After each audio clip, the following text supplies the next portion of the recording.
The following is a lecture to college students given by Hridayananda Das Goswami on January 28, 1990 at the Los Angeles Temple. So the idea of worship, it's not that there's this tremendous confusion that no one knows what God is or everything is God or whatever. It just means it's a sense of the sanctity of all things. It's a sense that God is not extremely remote, but God is also very much here, and that all kinds of things around us can be touched by God and can also become sanctified and holy. So it's that sense of the great possibilities for making things holy by the touch of God that leads to this concept of worshiping. So in the same way, spiritual masters worship not because we think he's God or we don't know there's only one God. We feel here's a person who was so close to God, who was so surrendered to God. In other words, by his total subservience to God, he becomes worthy of worship. Not as a competitor God or a rival to God, but because he's so completely subservient to God's will. As the Christians say, thy kingdom come, thy will be done.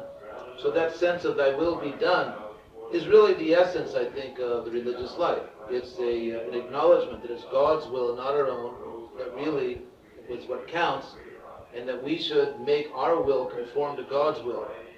Not that our will should conform to the latest billboard, the latest liquor advertisement, or the latest rock and roll song, or the latest academic theory, but that our will should actually conform to God's will, and that if someone is actually able to purely transmit God's will and follows, not a hypocrite, because that's the point, if he actually follows, then that person is also divine. So the idea is that in the spiritual world, everyone really loves everyone else, no one is envious of anyone else, and everyone is godly, although only one person is God. So there's this very generous spirit of honoring other holy persons. That generosity is actually, because we don't feel threatened in our monotheism, we don't feel that somehow this could erode our comprehension that there's only one God. Could you say a few things about the organization? Sure. Sociologists like things like organization. We have a joke among ourselves that our movement is a proof. How do they say it? They say that anyone that knows us would never accuse us of being an organized religion. Quakers have the same joke. Oh yeah. So we have a system which Prabhupada left us, which is that there are about 30, you might call them commissioners or secretaries, who are responsible for the management of the society. We use the word GBC, the letters, which stand for Governing Body Commission. So there's 30 such individuals, and they meet once a year in Mayapur, India, Holy Land in East India. And then each secretary, GBC secretary, has a particular responsibility. Most of them have geographic responsibilities to oversee our activities in different areas. And then some have other portfolios. For example, one friend of mine is in charge of public affairs or public relations, whatever word is you're supposed to use. And another one is in charge of education, and so on. So there are some areas like that, ministries or whatever you want to call them. But most of the responsibilities are geographic. How many countries well, first you might say something about the Guru tradition, because there Prabhupada had a teacher, and there are other groups here descended from cousin, right? They would be cousin societies. Yeah, you brought up a very important point. There is what is called parampara, which means in Sanskrit a succession. And this is the word which Krishna uses in the 4th chapter of the Bhagavad Gita. Evam parampara prapta. So prapta means received through parampara. Parampara means that the original guru means teacher, by the way. It just means teacher. Like rabbi. Yeah, but, well... Rabbi means teacher, too. Yeah, then it is the same. So, what I meant to say is it doesn't only mean priest. There are other words for priest. those who perform ceremonies and so on and so forth. But guru specifically means teacher. And it literally, the literal meaning, one literal meaning in Sanskrit is heavy, because a guru is supposed to be heavy with knowledge. So it's just, that's just the word for heavy. Whoops, sorry. That's it. So, the idea is the original guru is, and who else could it be? God. Because the original teacher has to be God. That seems self-evident to us. In other words, it's only because of God's own enthusiasm to teach us as His children that others also get that enthusiasm. You know, you have to get the bug from somewhere. So it's originally God's own enthusiasm to educate His children, like, you know, our parents wanted us to go to college. So God also wants His kids to be educated and not be ignorant and not be foolish, and ultimately to go back to Him. So God is the original teacher. There's even a statement in the first verse of the Bhagavatam, another great scripture. It says, Tene Brahma Rida, that Krishna first imparted Vedic knowledge to Brahma, who's supposed to be the creator, like the, what is it called, demiurge of Plato, more or less the engineer of the universe, as opposed to the supreme being. So, anyway, God is the original teacher, and then it's held that He taught Brahma, the creator of the universe, although not God. And then Brahma taught Narada, his son, a great sage. Narada taught Vyas, who wrote the Vedic literature down. So the idea is that scriptures, in order to be legitimate, must come from God. Teaching must come from God. And so a teacher or a guru who's in that succession is held to be bona fide or authentic. The idea that a teacher can just imagine something and create something, that's considered to be very tawdry and a cheap imitation of the real thing. Brand X. The idea is that it actually has to come down. And Prabhupada is in one of those lines. Yeah, absolutely. And there are other gurus in a similar line. Yeah, there are other gurus in the same line even. So there are four. Now in India, there's a big division between the personal and impersonal school. Is anyone too hot in here? Everything's all right. So we have climate control. It's open window. Anyway, the idea is that there's most people actually in India understand that there ultimately is a personal God. There is a very esoteric, mystic school that says that no, there is no personal God. They're the ones that say that I am it, and it is you or we, and that you can't describe with words, although they still write books, and deny the personality of God. But ultimately, there are descriptions of God as a person in all the literature, and I give you many references for that in the Upanishad, the Gita. That's all there is really, and. So among the personal schools, among those who accept that God is a spiritual, infinite person, there are four main lines coming down, they're called sampradayas. The process of descending is parampara, and then a particular line is called a sampradaya, a particular party or group is coming down. So there are basically four in the personal school. There are basically four sampradayas. Now we are one of those four sampradayas. And we are the one which is most active in the world today, which is really sort of running with the ball, so to speak. In fact, when we travel around India, the other leaders, the other sampradayas, they really sort of look to us, depend upon us, and you know they're very open and verbal about that. They're sort of rooting for us. And so we're one of those four. Then within our sampradaya, one of the main figures is Chaitanya Mahaprabhu, who appeared 500 years ago, we accept as Krishna himself. And so Prabhupada is in that specific line. So in that Chaitanya, or Gaudiya line coming down, of course, there are different gurus. But again, for example, Prabhupada, as we say, God brother, meaning brothers of the same guru, called God brothers. So Prabhupada's most prominent God brother in the world was Sridhar Swami. You may have heard some all that stuff as well. So the last time I saw that Sridhar Swami, just several months before he passed away in India, I was part of a delegation from our governing committee that went to see him.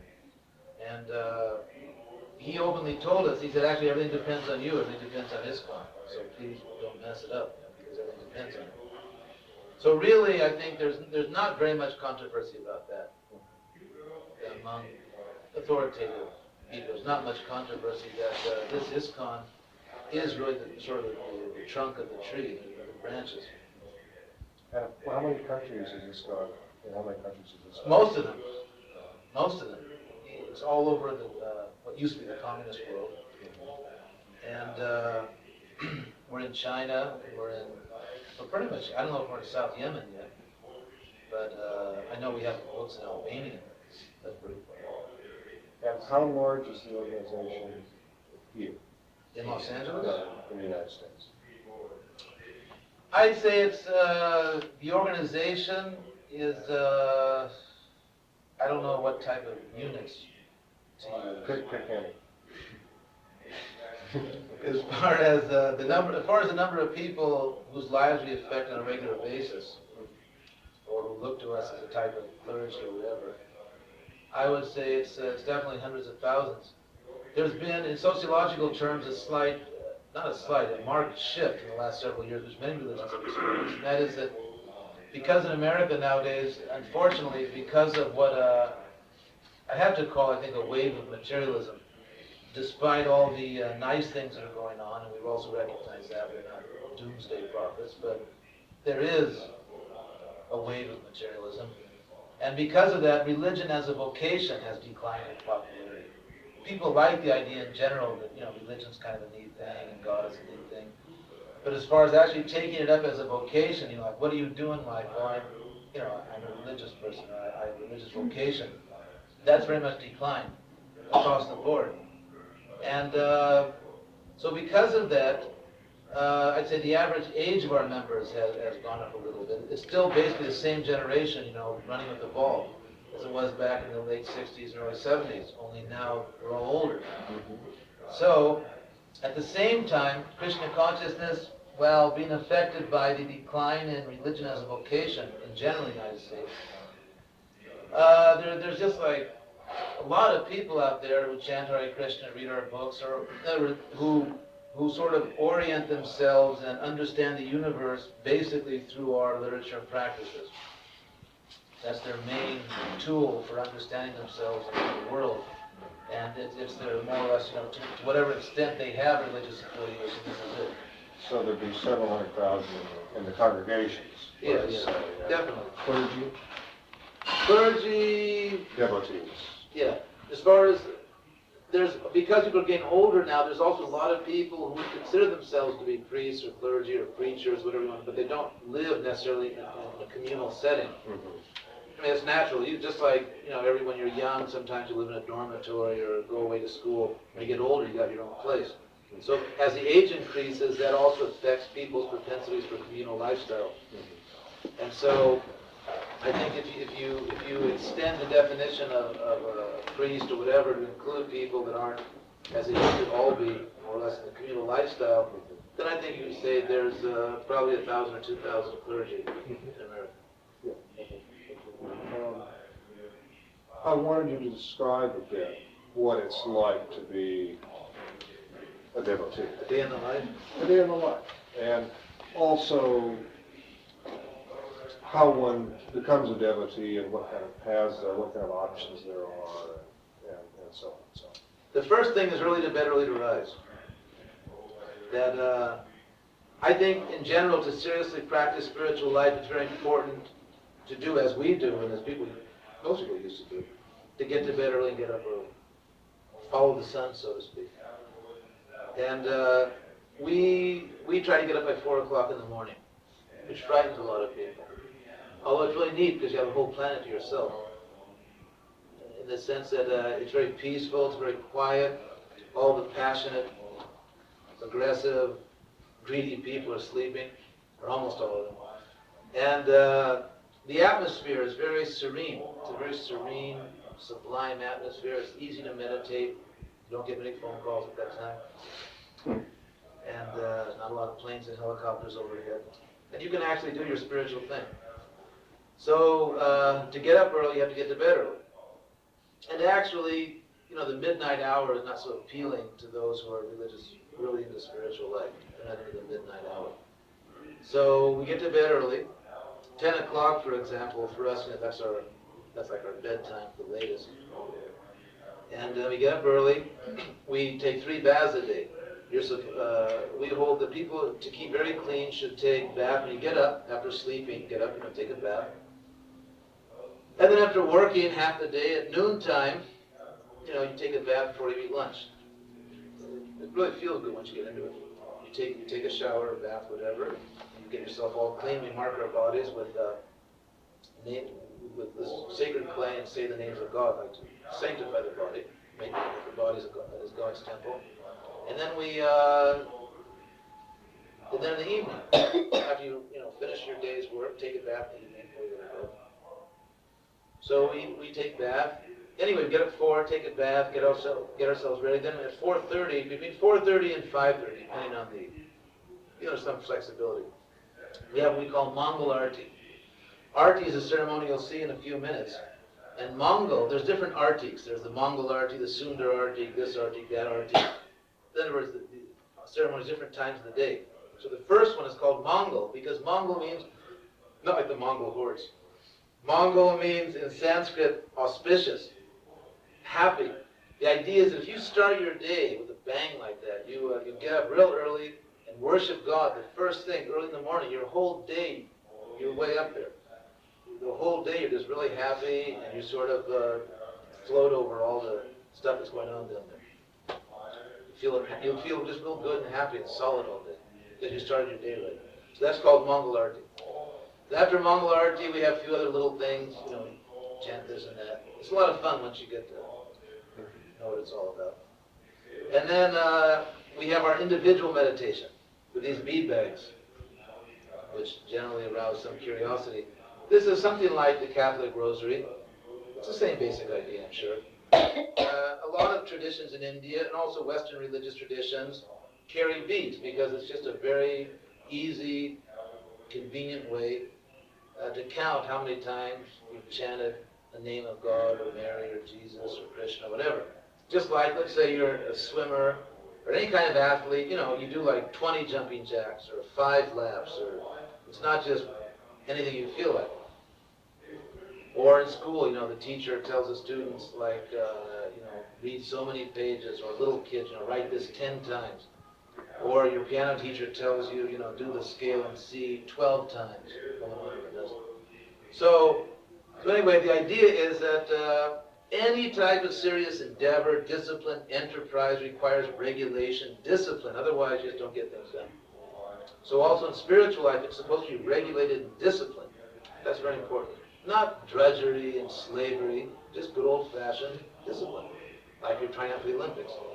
So we chant 16 times around these beads. There's 108 beads, and we chant 16 times around. It takes about 2 hours, an hour and a half, 2 hours, depending on whether you're in the fast lane, fast chanting lane, or the middle lane, or the slow lane.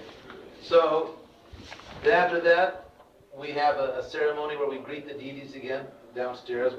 Very beautiful ceremony, open the curtains and we bow down, and then we have a class. We discuss philosophy for a half hour to an hour every morning. Try not to be dogmatic or fanatical. We try to learn philosophy. And after that we have breakfast. And after breakfast, everyone does whatever they do. Some people, those who are married, most people that are married have to get some funds. They have a wife and children. They have to get some money. Of course, those who are very much priestly in nature, they may be subsidized. I think every religion subsidizes their priests. So, but the married people generally do different things to maintain their household. And then those who aren't married, I'm not married, I was married, but not now. I'm you might say a priest or whatever. Although a priest can be married also. A man or woman can be a priest, and married or unmarried, be a priest. But because I'm not married, I have the luxury of not having to worry about those things. So I don't have to feed anyone out except my own, and that generally somehow is not so difficult. So we all do what we do. I mean, in this movement, there's all kinds of people. It's not that just intellectuals or just simple people or just businessmen or just, in other words, sociologically, several years ago, some sociologists tried to really pin us down. Is it just like, is it this kind of people or that kind of people? Which one? Try to pin it down. Did you happen to know? I don't remember. It was sort of, in other words, it's a typical thing that goes on in the, quote unquote, scientific community, that you start with your thesis and then get the facts. You start. The reason I ask is I know most of these people. Oh, yeah. It wasn't still St. Judah. No. But, he had a hunch that, I think the basic premise they began from it was a reductionistic material view of reality, that basically all there is in life is just, atoms and molecules, and then you have consciousness as an epiphenomenon, and then consciousness can really be explained in terms of material conditioning, and as far as God and the soul, that's just, something people delude themselves with based on certain material conditions. It's funny, in the social sciences, religion used to be seen as a useless myth. Now it's been upgraded to a useful myth, which is very interesting. So at least now we hold a useful myth, which is encouraging. The article by Durkheim, for example. Yeah. So anyway, we hold a useful myth. And so anyway, so that idea that there must be some, just like, why does water boil? There's a reason for it. So why do people boil into religion? Why do people become, there must be some material reason for it, because they didn't love their mother, or they loved their father too much, or they didn't have a father, or this. There must be some material reason. It's not because there's a God and a soul and they click together. There must be some material reason for it. So that's not true. Although some people do become religious for material reasons, that's not the ultimate. It's one thing to approach God for material reason. I'm suffering, I'm poor, this and that. But once you actually make contact with God, that which sustains the relationship is not necessarily material, because the relationship can be transformed. You can approach God for money, and then finally figure out what you really want is God and not money, for example. So anyway, what I meant to say is in our movement, there's all kinds of people. Really, you really do see it all, even inside. You see all kinds of people. Just everything. Every conceivable kind of person you find. So, after breakfast, everyone just, it's like when you say break in the huddle, everyone just goes and everyone has their own position and service, and everyone just goes and does what they're supposed to do. So then in the evening, we have some other spiritual activity. And that's a typical day. Excuse me. I noticed a painting downstairs with this lion or whatever with a lot of circles and arms up and gouging out some lady's stomach. Oh, that was a man. Oh, I was wondering what was the significant meaning about Sure. that. That's supposed to be an incarnation of Krishna, of God. Which one? The one doing the gouging or the one Yeah, being gouged? the one that's winning. The idea is that God has all the personal qualities. And so anger also comes from God, although God's anger is pure. It's not, we get angry sometimes just because, like let's say we're driving on the road and someone does something in front of us that we always do. We say, you jerk, you like that. But it's something we always do too. I've noticed that we do that. So God's anger is pure. And the story behind it is that once there was a 5-year-old boy who was a pure devotee of the Lord. He actually reached pure enlightenment, pure love of God. And he was completely absorbed in the love of God. His father was a great demon.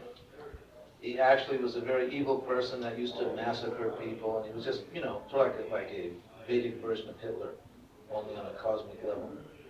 So he was a very wicked person. And because his son loved God, he decided to murder his son. So he tried in every conceivable way to murder his son, threw him off a cliff, cut him with a knife, poisoned him. Everything he tried to do, God saved him. He got thrown off a cliff and said he landed like a feather. And then his father gave him poisoned food. But he just, as usual, offered his food to God, so when he ate it, there was no effect, because the food was sanctified. So his father, for no other reason that the son loved God, kept trying to kill him. And finally, the Lord couldn't tolerate it anymore, so the father was in a frenzy because he couldn't kill his son. He was losing it completely. And so he said to his son, where do you get this power? And he said, from the same place you get your power, Father, from God. So then he went completely berserk. And then he screamed out, where is this God? I'll kill your God. He was a very powerful person. And then the father said, is God in this pillar of the palace? And so his son, 5-year-old boy, said, of course God is all pervading, so he's also in the pillar. So at that, this demon cried out, then I'll kill your God. He took out a sword and smashed the pillar, and then the Lord appeared in that incarnation and actually ripped apart the demon.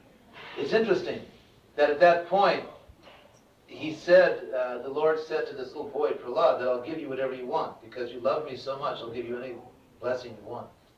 So then the boy said, then please just save my father. Let him also go to heaven. So then the father was also saved. So it has a happy ending. Everyone got saved again. Okay, why don't we allow to point out That's an honest question. The idea is that, it's culture. It's part of the Vedic culture. The feet, just like if you kick someone, it's like, let's say I wanted to get your attention. If I tapped your shoulder, just said, hey you, it would be nicer than kicking you. So the idea is that the feet, because the feet walk on the ground, there's a lot of dirt down there and everything, that you don't step on someone or point your feet. It's part of the Indian culture. That's also why we take our shoes off, because, there's all kinds of chewing gum and other things worse than chewing gum out there.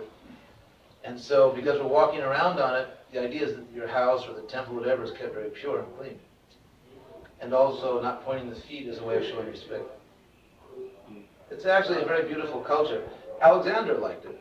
A lot of this culture, Alexander the Great, a lot of this culture, of course, was in the old Persian Empire because of their close ties with the Indian civilization. In fact, without going into all, the whole thing of the language base and all that, but there was a lot of connection, a lot of the old, those grand old Mid-Eastern empires that the Greeks always had to contend with. A lot of that culture, which, they were doing different things with it, but it was coming originally from India.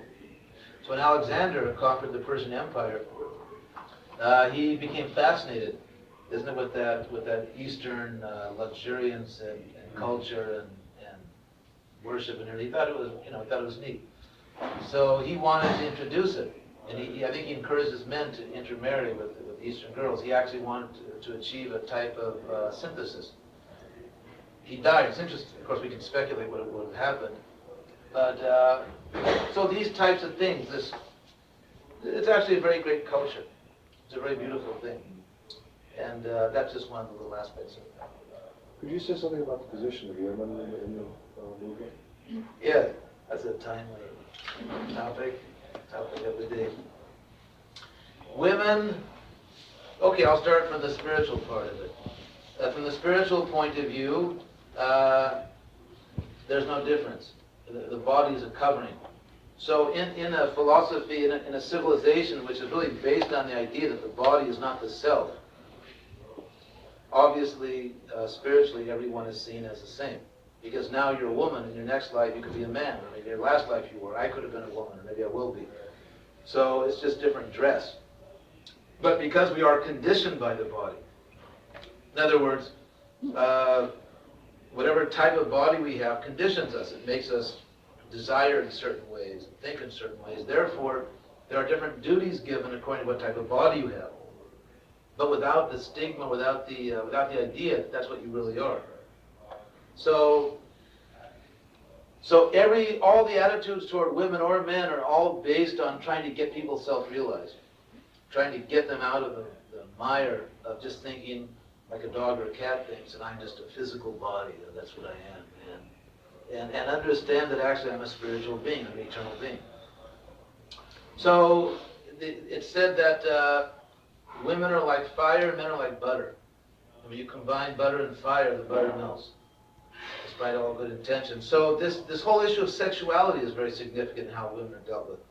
Because just as love of God is the most powerful spiritual impulse, as Christ also pointed out, similarly the most powerful material impulse, as people like Freud pointed out, is a sexual impulse. It's perhaps the most powerful material impulse. And a lot of times it really is at loggerheads with the spiritual impulse.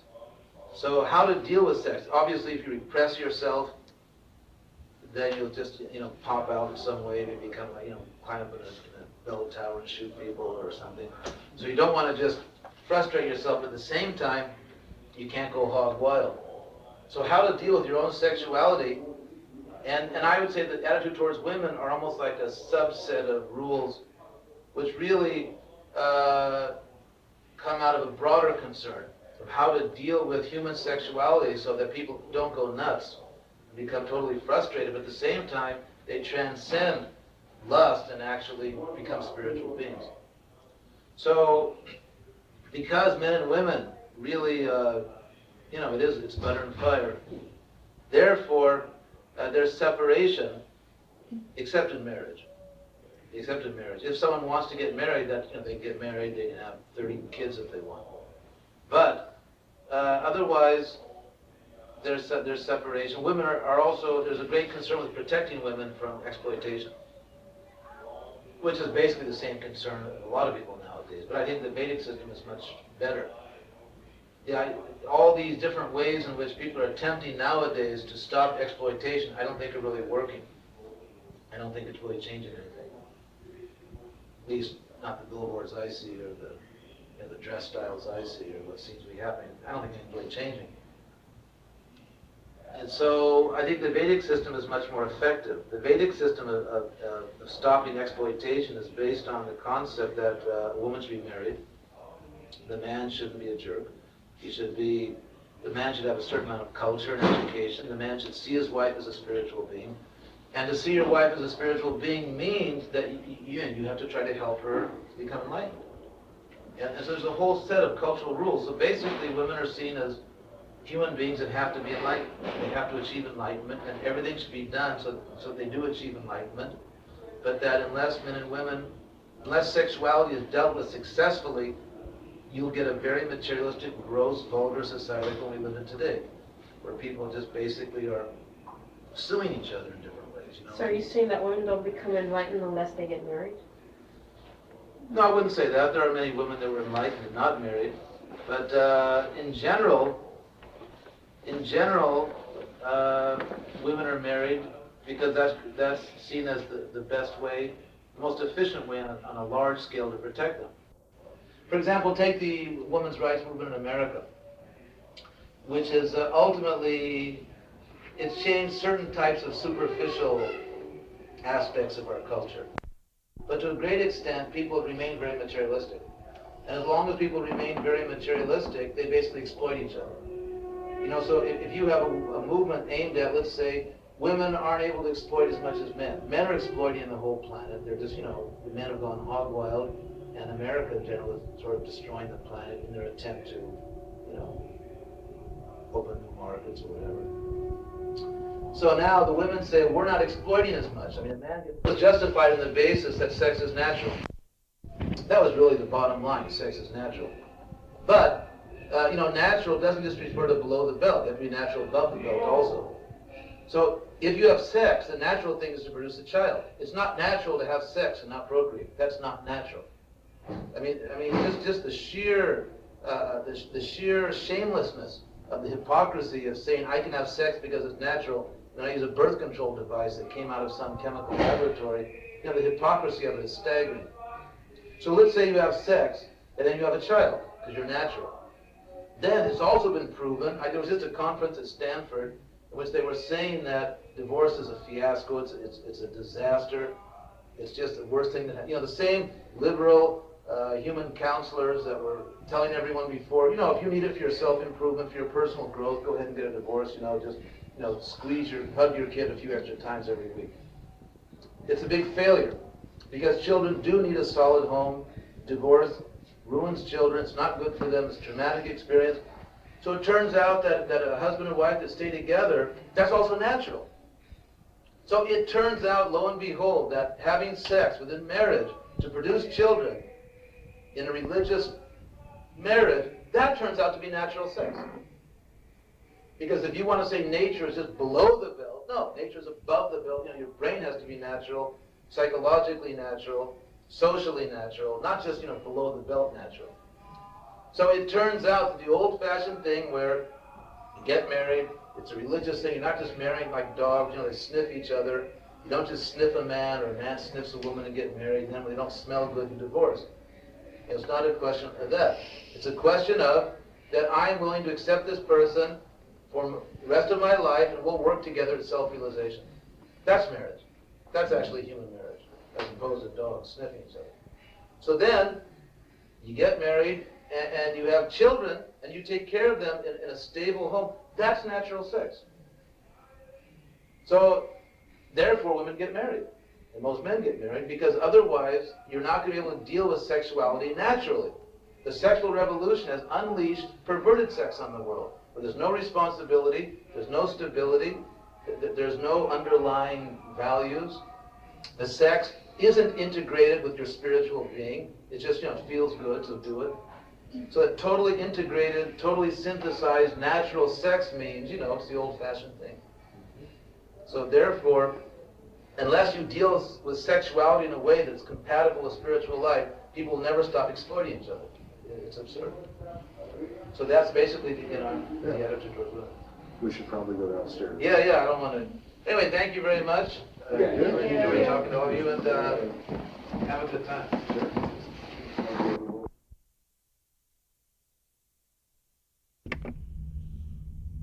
The following is a Bhagavad Gita class, Chapter 15, Text 17, given by H.D. Goswami on February 4th, 1990, in Los Angeles, California. So we're going to read a verse from Bhagavad Gita, as it is. Translations and purports are by His Divine Grace Srila Prabhupada, founder of our movement and the spiritual authority of our movement. So this Gita is written originally in Sanskrit. First we'll chant or recite responsibly the verse, and then read the purport.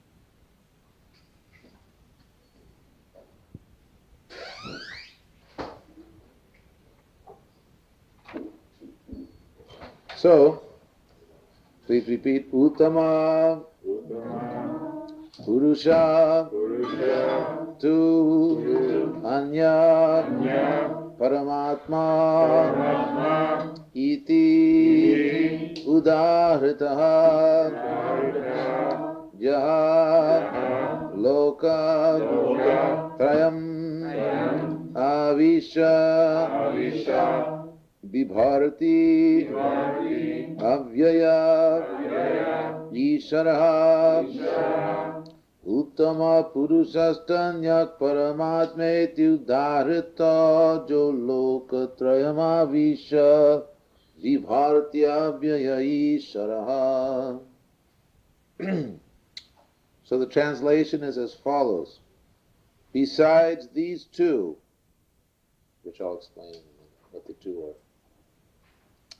Besides these two, there is the greatest living personality, the Supreme Soul, the imperishable Lord Himself, who has entered the three worlds and is maintaining them. Purport. This is Srila Prabhupada's purport to this verse. The idea of this verse is very nicely expressed in the Katha Upanishad and Shetashatara Upanishad.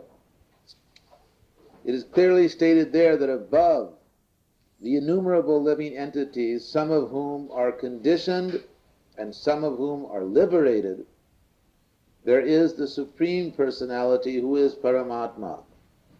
The Upanishadic verse runs as follows. Nityo Nityanang Chaitanas Chaitananang.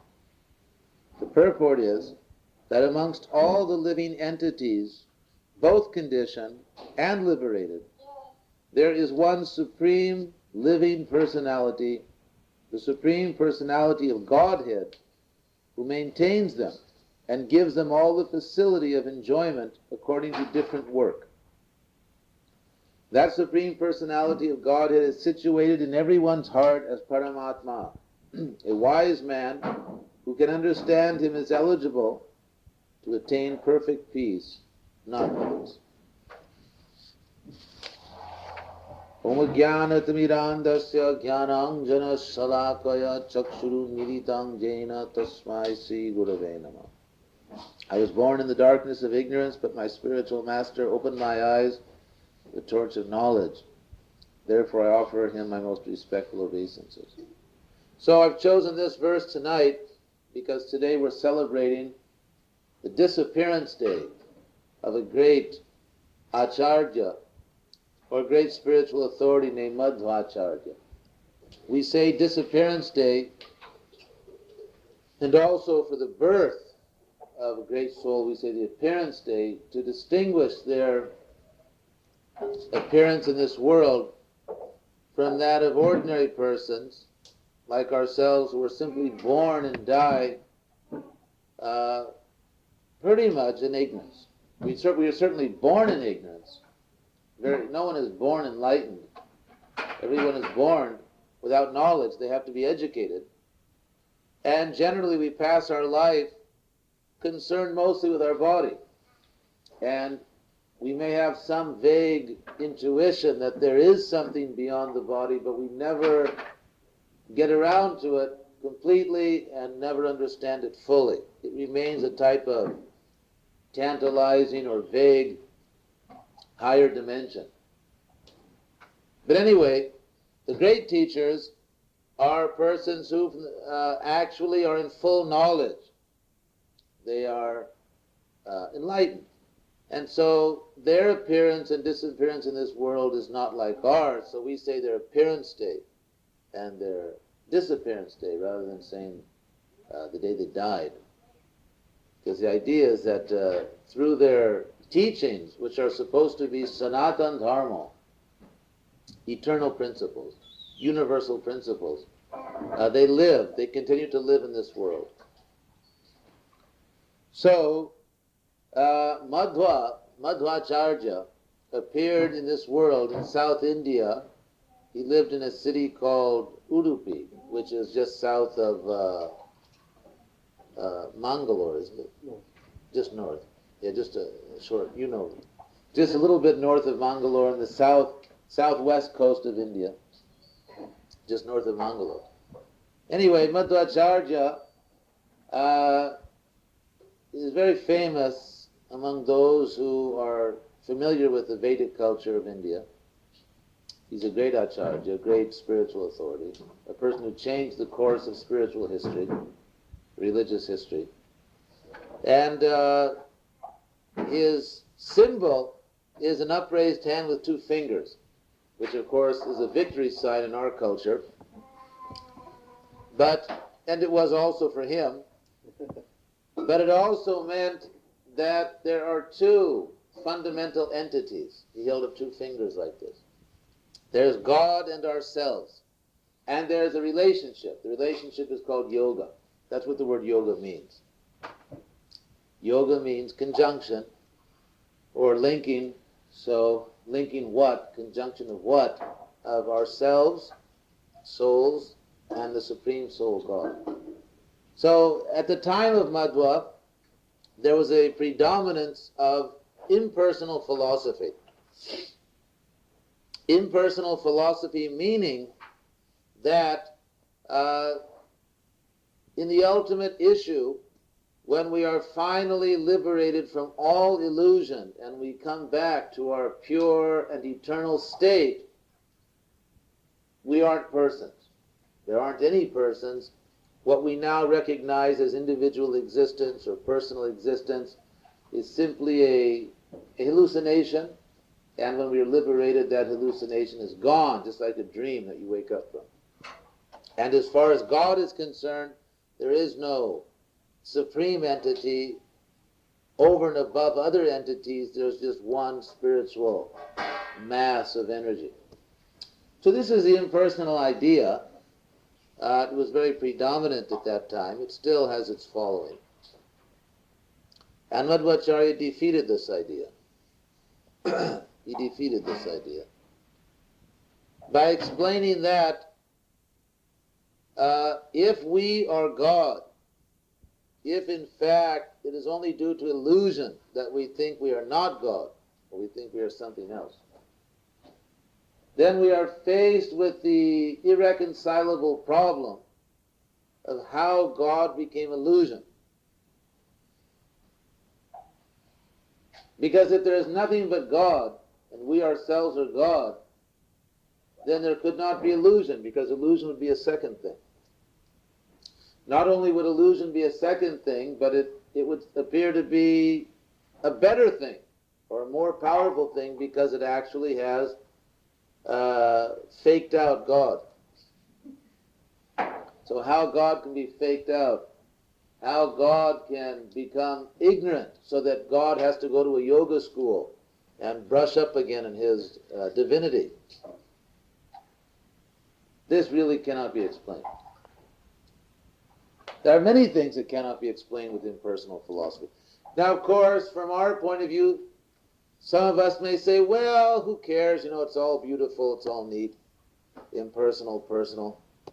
Why be so fussy about it? Why, argue about it? So, just like take the example of a person who's sick, or who's in a lot of pain and just wants to get out of that pain. So they just want the pain to stop. What the doctor does, how he does it, I don't care so much. Some people don't even care what the side effects are going to be or what I'm going to look like when it's all over. Just like, for example, nowadays for certain types of cancer, they use some types of radiation, which cause all kinds of undesirable effects, but people are so anxious to get rid of their disease, they're willing to accept really terrible side effects and so on. So it's something like that. In our present condition, we have gone so low, we are so much conditioned and so ignorant of so many important things that we'll just sort of take what we can get, and anything which will lift us above material ignorance seems to be a beautiful thing, and why quibble about it? So it's not just a question of quibbling, but it's a question of what do we ultimately look like when we become completely free from all ignorance. What is our eternal identity? And what is God? These things are actually not minor issues. Especially because, granted that there is a personal God, and that is why we are personal, and we are personal. No matter how much we may try to be impersonal by meditation or by self-denial or by just making up our minds we're not going to be persons. Actually, we are people, and we always bounce back. The example, it's like those clowns where you punch them and they always bounce back up, they pop back up. So no matter how many punches you take at this idea of being a person, no matter how much you try not to be a person, you'll bounce back up and be a person. You'll walk out of the yoga studio, and 5 minutes later, you're yelling at someone, or you're desiring something, or you're trying to do something. Because we're actually people, so you can't suppress that. You can't pretend you're not a person or meditate yourself out of the fact that you are a person. And we are people because God is a people. God is a person. And to be a person is not bad. There's an interesting concept, especially in this century, which is revealed by a certain verbal phenomenon or linguistic phenomenon, that we use the word ego. We say that, he has a lot of ego. That's just his ego, or that's egotism. Now, ego just means to be an individual person, to have a sense of I am something. So we have given a negative connotation to ego. Ego is not really bad, though. Therefore, we use the term false ego, because ego in and of itself is not a negative thing. But false ego is bad. Now, when you say I how you fill it in, the blank, I am what? What are you? That depends on what kind of ego you're dealing with. Someone may say, I'm an American. Someone may say, I am a stamp collector. Someone may say, I'm the president. Someone may say, I'm an aardvark. Or I'm Chinese, or I'm this or that. I'm a female, I'm a male. I'm old, I'm young. I'm an intellectual. I'm a truck driver. I'm a plumber. So, how you fill that in? Ultimately, we should fill it in that I am an eternal servant of God. That's actually our eternal identity. But if we fill anything else in, if we put anything else in that blank, it's called false ego. Even if I say I am a yogi, I am a philosopher, that's also false. I'm not eternally a yogi. It's not that when you go back to the spiritual world, you do exercises, breathing exercises, or sitting postures in the spiritual world. So that's not eternal. That's a means, but it's not eternal. So if you say that I'm eternal servant of God, that's really right on the money. But the whole reason that we're in this material world, the whole reason that we have these bodies and that we're getting old and dying and so much anxiety and fear is because we don't like that. We don't like it, and we're trying to be something else. That's really all that's going on down here in this whole universe. Even if you go to other planets, any planet you like, what to speak of anywhere on this planet, you're only going to find one thing. People basically trying to pretend there's something else besides eternal servant of God. And you'll find some few people who are figuring out that they really are servants of God and trying to understand what that means. Or trying to somehow get back in touch with their own real nature. So there are different ways in which we try to avoid our subservience to God. One of the ways is by claiming that we are God. Just like back in the late 60s when we were engaged in political demonstrations, the idea was that power to the people, we are the people. In other words, there's no other authority beyond us. We ourselves are the authority. So this is more or less the technique in the impersonal school, that you don't have to surrender to God, you don't have to be subservient to God, because you are God. So isn't that silly that you were thinking of serving God when actually you are God? Now, this idea we have that service is undesirable. The last thing in the world anyone wants to be is a servant. A servant is an extremely negative word in our culture. That's why even in America, if you want to get a personal servant, someone to clean your house, you have to get a foreigner, isn't it? I mean, you can't get an American. An American really doesn't want to do that. You have to get someone from some other country. You just want someone to come and do personal service. So in our culture, it's so ingrained. We think that to be a servant, that goes back to more primitive times in history when there was rampant exploitation of social classes and people were unenlightened. They were, in historical oblivion, and they allowed other people to exploit them, and they actually agreed to call themselves servants or whatever. So we have this idea, just like that American flag, "Don't tread on me." So this is very, very deeply ingrained in us, that don't be a servant, be a master. Be your own man, be your own woman. And we think this is somehow freedom. This is what it means to be successful in life. Of course, freedom is not an independent term. It requires some correlative term. In other words, what are you free from? If you're not free from something, then if you just say, "Oh, I'm not free," not that I'm free from anything, I'm just free. So to be just free and not to be free from something is difficult to understand. The word actually requires some further elaboration. So what are we free from?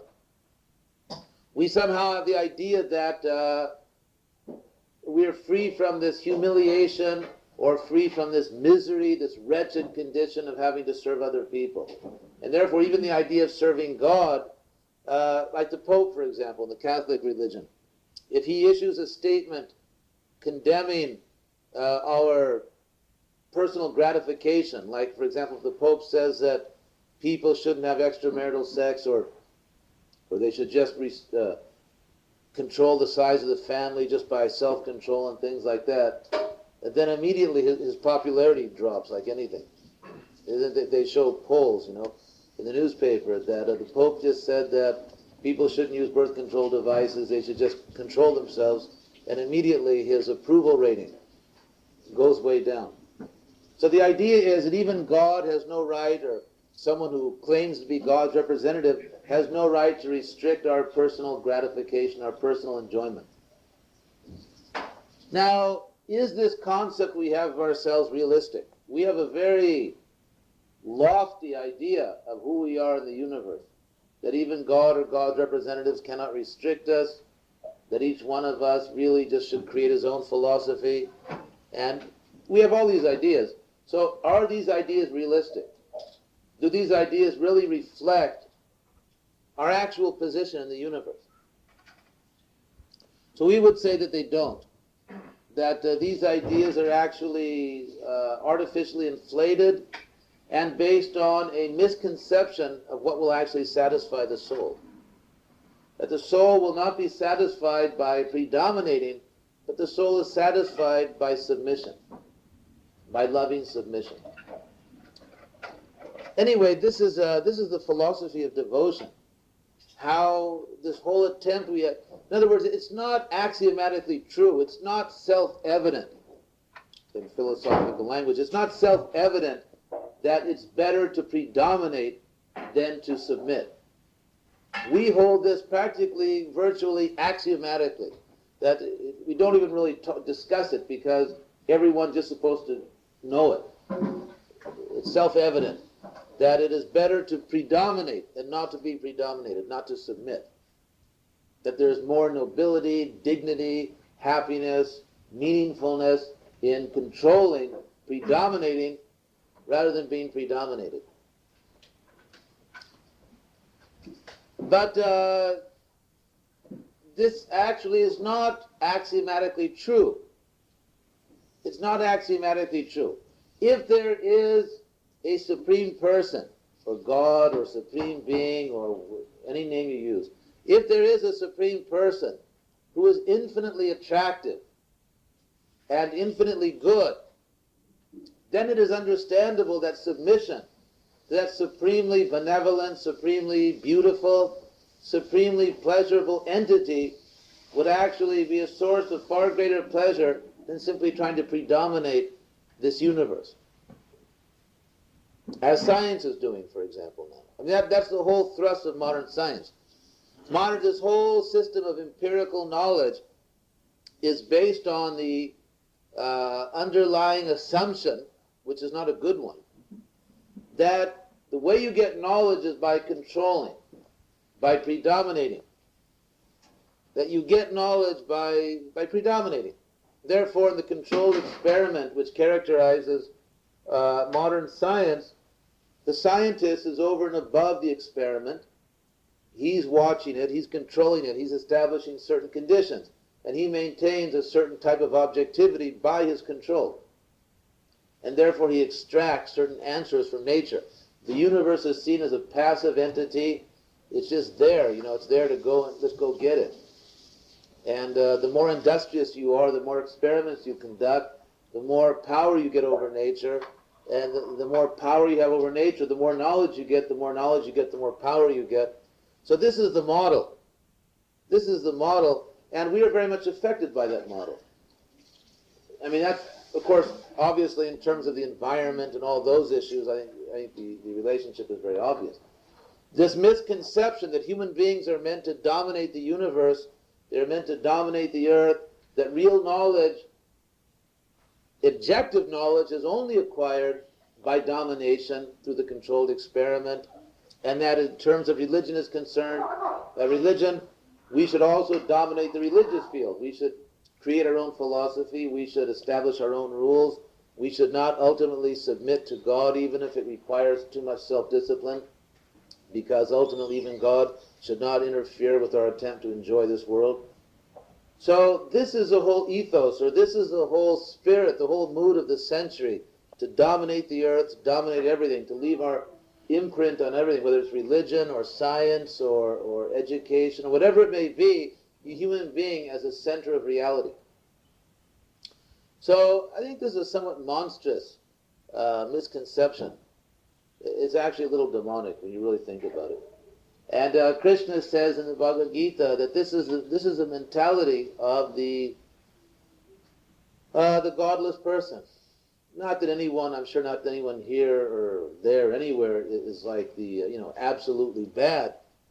But at least we can recognize what the absolute bad is so we can shy away from it. But Krishna says, Isharoham aham bhogi, I am the Lord, I am the enjoyer. Siddho aham, I'm perfect. There are philosophies nowadays that, just realize that you're perfect. It's not as important to actually become perfect. That requires a lot of work. Just realize you are perfect, which is, the shortcut. Siddhoham balavan, I am very powerful. Sukhi, I am very happy. And so on. So this idea that I'm the Lord, I'm the enjoyer, this is the archetypical notion which brings us to this material world. And so if we want to eliminate the effect, we have to eliminate the cause. So if you want to eliminate the effect of being in anxiety, fearful, having a material body, growing old, dying, all these things, you have to eliminate the cause. The cause is this mentality. That why should I surrender to God when I myself am God? Why should I serve God's pleasure? I should just do whatever feels good for me. Now, there's a very nice analogy which is given by the great teachers like Madhvacarya. It actually comes from the ancient scriptures. Jathataror mulani sechanena tripyanti tatskanda bujopasakha. This means that just as by watering the root of a tree, you water the whole tree. You'll find in the Vedic literature the metaphors and analogies are very nice and wholesome, macro metaphors. So it's that just as by watering the root of a tree, you water the whole tree. Now imagine a person who thought, well, why should I favor the root of the tree? Every part of the tree should have equal rights. Therefore, he climbs up on the tree with a little squirt gun or whatever, little water squirter, and starts individually spraying each leaf, each twig, thinking that in this way he's actually, that in the past people were primitive, they just gave all the water to the root, exploiting the other parts of the tree, but now we're actually going to spray every leaf and twig. Of course, what will happen is the tree won't get any water, because the tree is made in such a way that the tree drinks through its feet, actually, its roots. There's a nice word for tree in Sanskrit, padapa, which means literally a foot drinker. So the tree actually drinks through its foot, through its roots. So you just put all the water there. The other example that is given is pranopahara jithendriyana. We have all the senses in the body, so you don't take, you don't take your meal, like we're going to have a nice meal now, you don't take your meal and rub it all over your body because you think, well, I need nourishment all over, so I'm just going to rub it all over.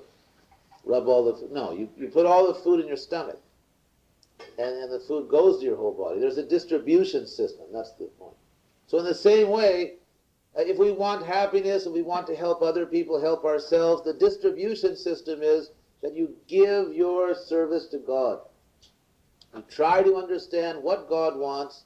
As the Christians say, there's a very nice prayer. Thy kingdom come, thy will be done. So this really, I think, hits a nail on the head. This is really the essence of service. Thy will be done. That's really what it's all about. So if we can somehow or other please God, then His pleasure will be distributed.